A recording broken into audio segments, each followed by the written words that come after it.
السلام علیکم، welcome back to قصہ سار یوٹیوب چینل۔ قصہ سار میں دوبارہ خوش آمدید۔ میں ہوں آپ کی میزبان اتروبہ سماغ۔ میں آج آپ کے لیے لائی ہوں رمشا انصاری کا تحریر کردہ ناول قلب وفا، ایپیسوڈ نمبر 1۔ ایپیسوڈ کو شروع کرنے سے پہلے ہمارے چینل کو سبسکرائب، ویڈیو کو لائک اور بیل آئیکن بٹن دبانا مت بھولنا تاکہ آپ کو ہماری مزیدار کہانیاں نان سٹاپ ملتی رہیں۔ چلے اب چلتے ہیں ناول کی طرف۔ عالی شان طرز پر تعمیر 3 منزلوں پر مشتمل یہ بنگلہ سعادت ولا تھا، جس کی بناوٹ اور خوبصورتی کو دیکھ لوگ اش اش کر اٹھتے تھے۔ یہ بنگلہ بیرونی جتنا خوبصورت تھا، اندر سے اس کی خوبصورتی دوگنی تھی۔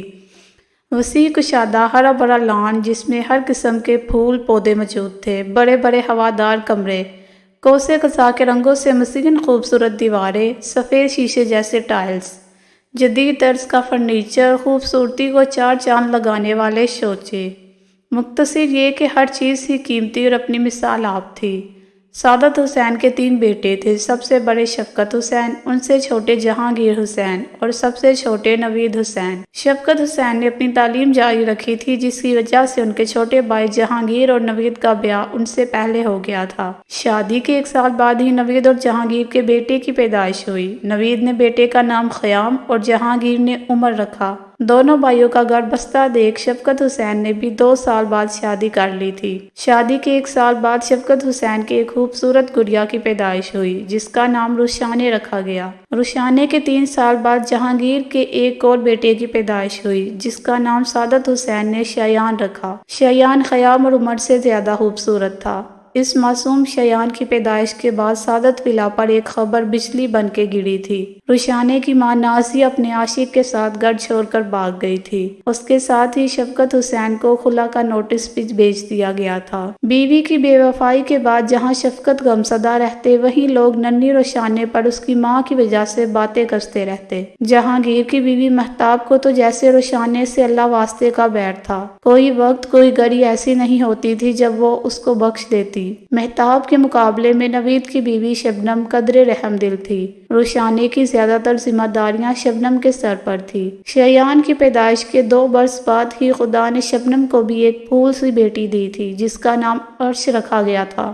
جیسے جیسے وقت سرکتا رہا، ویسے ہی بچے بھی بڑے ہوتے گئے۔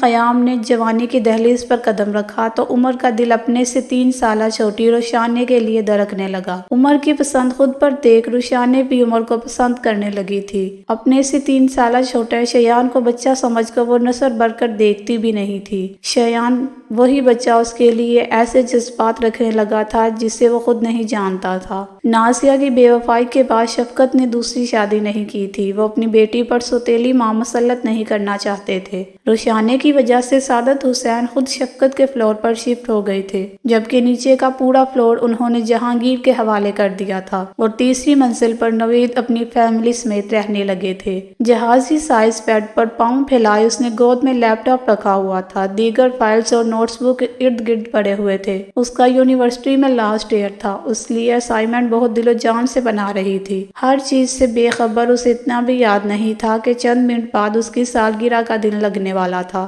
گلابی رنگ کے ڈھیلے گاؤن میں ملبوس اس نے بالوں کا جورا بنایا ہوا تھا، جس میں سے چند لٹیں اس کے ملائی جیسے چہرے کا طواف کر رہی تھی۔ وہ دبلی پتلی 5 فٹ 2 انچ کی لڑکی نہ جانے کتنے لڑکوں کے دل کے تار چھیڑ چکی تھی۔ چند منٹوں بعد جیسے ہی گھڑی نے 12 بجائے تھے، اس کے کمرے کا دروازہ اور موبائل کی ٹون 7 بجی تھی۔ موبائل کو نظر انداز کر کے وہ کسمسا کے دروازہ کھولنے کے لیے اٹھی تھی۔ سامنے شایان کو دیکھ اس کا موڈ مزید خراب ہوا تھا۔ شایان، تم اس وقت یہاں کیا کر رہے ہو؟ ناگواریت سے کہا گیا جملہ شایان کے دل کے آر پار ہوا تھا۔ تمہارا جنم دن شروع ہو گیا ہے، اس لیے مبارکباد دینے آیا ہوں۔ آنکھیں پھیلائے اسے دیکھا تاکہ نظر انداز کیے اس نے مسکراتے ہوئے کہا، تمہارا دماغ تو خراب نہیں ہو گیا شایان؟ وقت دیکھو اور حرکتیں دیکھو، غصے میں کہتے اس نے شایان کو کمرے سے باہر دھکا دیا اور دروازہ زور سے بند کر دیا۔ غصے کے زیر اثر وہ سیل فون کو بالکل نظر انداز کر گئی تھی۔ لیپ ٹاپ آف کر کے سائڈ پر رکھ کے اس نے اپنا سیل چارجنگ پر لگایا اور آنکھیں بند کیے لیٹ گئی۔ کچھ لمحوں بعد ہی وہ نیند کی وادیوں میں چلی گئی تھی۔ دروازہ بند ہونے کے بعد بھی کتنی دیر وہ وہی کھڑا رہا تھا کہ شاید رخسانے اس کا احساس کر کے دروازہ کھول دے، مگر جس لڑکی نے بچپن سے اس کا احساس نہیں کیا، وہ آج کیا کرتی کرتی۔ کافی دیر تک جب دروازہ نہیں کھلا تو وہ اپنے دل کو تسلی دے کے کہ رخسانے کا موڈ خراب ہوگا اس لیے اس نے ایسا کیا، وہ واپس اپنے کمرے میں آ گیا تھا۔ کمرے میں آنے کے بعد وہ سوچ میں پڑ گیا تھا کہ ایسا کیا کیا جائے جس سے رخسانے خوش ہو جائے۔ رخسانے یار کہاں ہو؟ وہ لان میں کھڑا مسلسل اسے آواز دے رہا تھا۔ اس کی آواز سن بیڈ پر لیٹی رخسانے کے ماتھے پر کئی بل پڑے تھے اور پھر وہ تیزی سے اٹھ کر کھڑکی میں جا کھڑی ہوئی تھی۔ کیا مسئلہ ہے شایان؟ 1000 بار سمجھایا ہے تمہیں، میرا نام مت لیا کرو، 3 سال بڑی ہوں، آپ ہی بولا کرو۔ سینے پر ہاتھ باندھے اس نے اس قدر ڈیٹ دیکھنے والے انسان کو مخاطب کیا تھا جو اس وقت اس کی بات سن دانت نکال رہا تھا۔ آپ ہی اور تم؟ ہا ہا ہا۔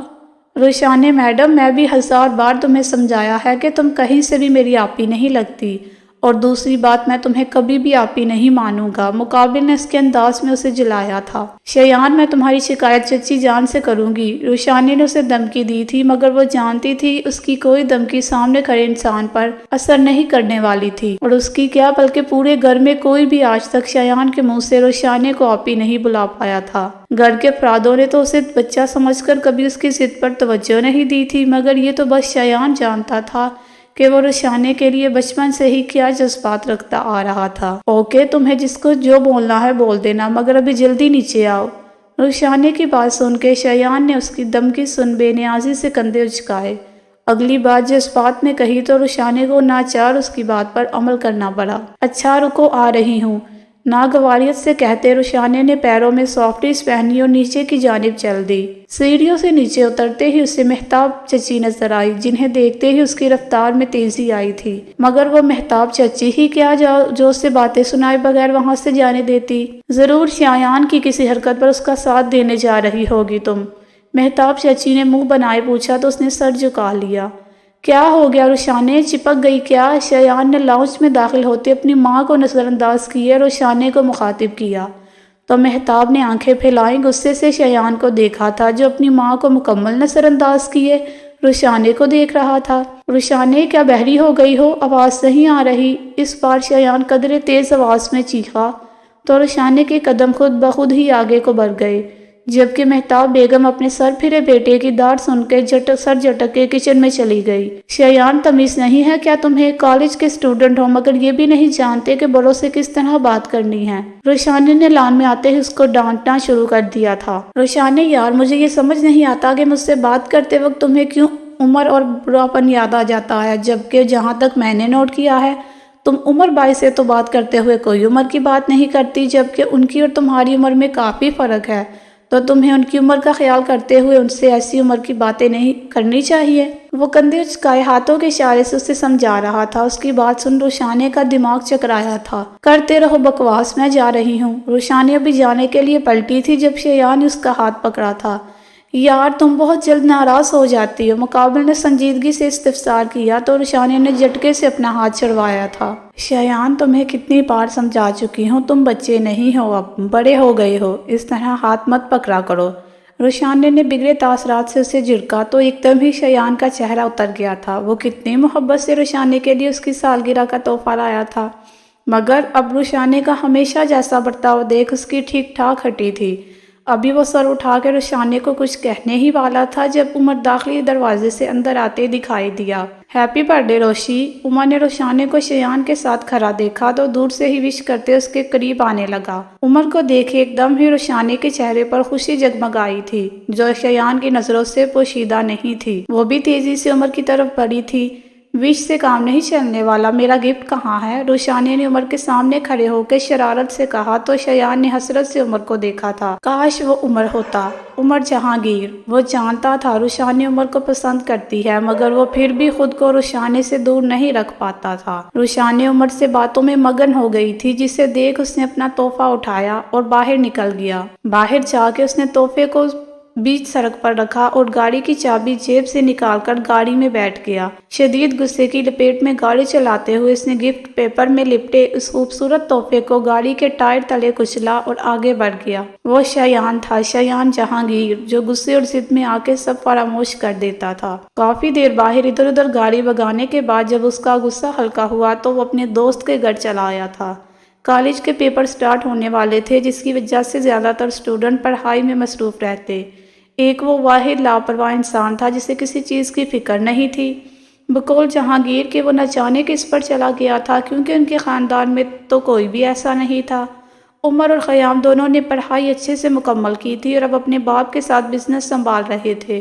پھر آتی تھی روشانے، یونیورسٹی کی ٹاپ سٹوڈنٹ، اور عرش، وہ بھی انتہا کی ذہین لڑکی۔ مگر شایان پورے خاندان کا نکما، بدتمیز، سرپھرا، آوارہ، نہ جانے اسے کیسے کیسے القابات سے پکارا جاتا تھا۔ اسے کسی بات کی رتی برابر بھی پرواہ نہیں تھی، نہ اسے کسی کی بات بری لگتی تھی سوائے روشانے کے۔ بہت ضبط کے بعد